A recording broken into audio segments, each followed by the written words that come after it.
Bonjour François-Noël Buffet. Bonjour. Merci de nous avoir rejoints en direct sur Public Sénat. On va largement évoquer le dossier de la Nouvelle-Calédonie. Le Sénat qui va examiner une proposition de loi pour décaler les élections. Juste après cette interview, vous allez rejoindre l'hémicycle. Très simplement, quand est-ce qu'elles vont se tenir ces élections selon vous ? Écoutez, elles seront donc reportées si le texte est voté, mais je n'en doute pas, au cours de l'année 2025. Maximum novembre 2025 selon le texte. C'est ce qu'avait dit le Conseil d'État dans sa décision du mois de mars dernier.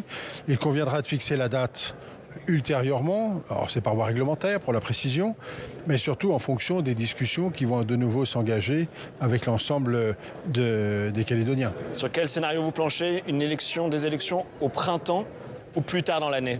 Je ne penche sur aucun scénario dans la mesure où réamorçons d'abord le dialogue avec tout le monde et en fonction du travail et des avancées, on fixera la date. Alors hier, une réunion se tenait à l'Élysée sur le dossier de la Nouvelle-Calédonie en présence de Michel Barnier et des deux présidents Larcher et Braun-Pivet. Qu'est-ce qui ressort de cette réunion avec tous ces plus hauts personnages de l'État ? Écoutez, j'ai d'abord été amené à faire un compte-rendu de mon déplacement la semaine dernière en Nouvelle-Calédonie. Et puis ensuite, les décisions ont été prises. D'abord, de continuer d'injecter de l'argent, j'allais dire, et une mission technique pour aller en Nouvelle-Calédonie, pour aider économiquement le territoire de Nouvelle-Calédonie qui en a bien besoin. La crise sociale et la crise économique est bien réelle. Il faut donc agir rapidement. Nous sommes sur un point de bascule. Vraiment, c'est très important. Et puis ensuite, les présidents de nos deux assemblées ont annoncé qu'ils se rendraient en Nouvelle-Calédonie. Vous confirmez les dates du 9 au 14 novembre prochain ? Ces dates leur appartiennent, je n'ai pas à les confirmer ou pas, mais ils vont y aller, ça c'est certain. Et puis ensuite, nous continuons, et nous, en même temps, si je puis dire, nous continuons de travailler avec l'ensemble des élus de Nouvelle-Calédonie, pas seulement les maires. Oui. Et l'ensemble. Comment se répartissent les rôles entre l'Élysée, Matignon et le Parlement ?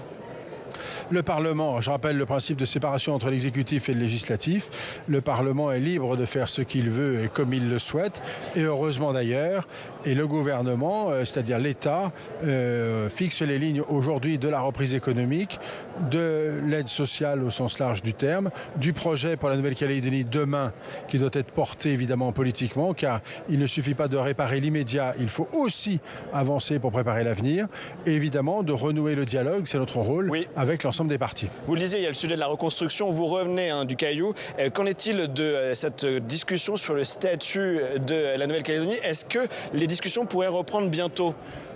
L'état d'esprit général, si je puis dire, est un état d'esprit positif qui penche sur le dialogue et la reprise des discussions, sans effacer bien sûr ce qui s'est passé avant le 13 mai.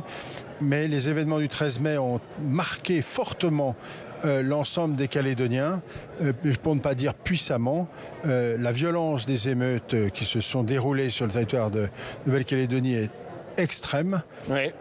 Nous sommes dans un moment où un peu de sidération et dans ce cas-là, tout le monde demande à rediscuter et donc nous allons accompagner, bien évidemment. Monsieur Buffet, il nous reste 1 minute. J'ai 2 questions précises. On attend toujours une délégation interministérielle, qu'elle soit nommée dans le dossier calédonien. Est-ce que vous confirmez que c'est l'ancien directeur de cabinet de Gabriel Attal, Emmanuel Moulin, qui pourrait prendre la tête de cette délégation ? Cette délégation sera mise en place dans les prochains jours et les noms de tous les participants seront dévoilés. Mais l'hypothèse que M. Emmanuel Moulin puisse être en préfiguration, oui, est une possibilité réelle. Et enfin, j'ai une dernière question. On a appris que la Cour de cassation a décidé de casser la décision d'enfermer un militant kanak, Christiantin, le chef de la cellule de coordination des actions de terrain, dans une prison de l'Hexagone. Un autre militant kanak, Steve Hunet, a aussi bénéficié de la même décision.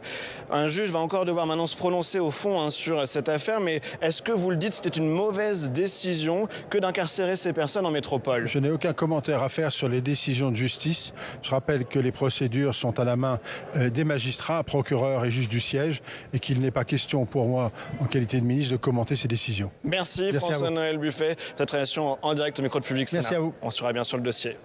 Merci beaucoup Quentin.